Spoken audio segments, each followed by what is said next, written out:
সিঙ্গাপুরের স্কুলে চালু হয়েছে নতুন শৃঙ্খলাবিধি।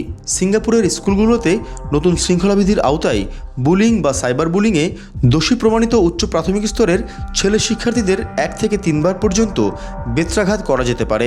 শিক্ষামন্ত্রী ডেসমন্ড লি বলেছেন, এটি হবে শেষ অবলম্বন। অন্য ব্যবস্থা ব্যর্থ হলে এবং প্রধান শিক্ষকের অনুমোদনে অনুমোদিত শিক্ষকরা শাস্তি কার্যকর করবেন। শিক্ষার্থীর মানসিক পরিপক্কতা ও সংশোধনের সম্ভাবনাও বিবেচনায় নেওয়া হবে। এই সিদ্ধান্ত এসেছে 1 বছরের পর্যালোচনা ও কয়েকটি আলোচিত বুলিং ঘটনার পর। 9 থেকে 12 বছর বা তার বেশি বয়সী ছেলেরা এই নীতির আওতায় পড়বে। মেয়েদের ক্ষেত্রে বেত্রাঘাত নিষিদ্ধ।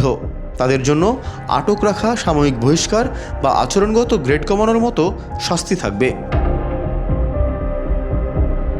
অবশ্য মানবাধিকার সংগঠনগুলো এই নীতির বিরোধিতা করে বলেছে, শারীরিক শাস্তি শিশুদের জন্য ক্ষতিকর এবং বুলিং প্রতিরোধে কার্যকর হওয়ার প্রমাণ নেই।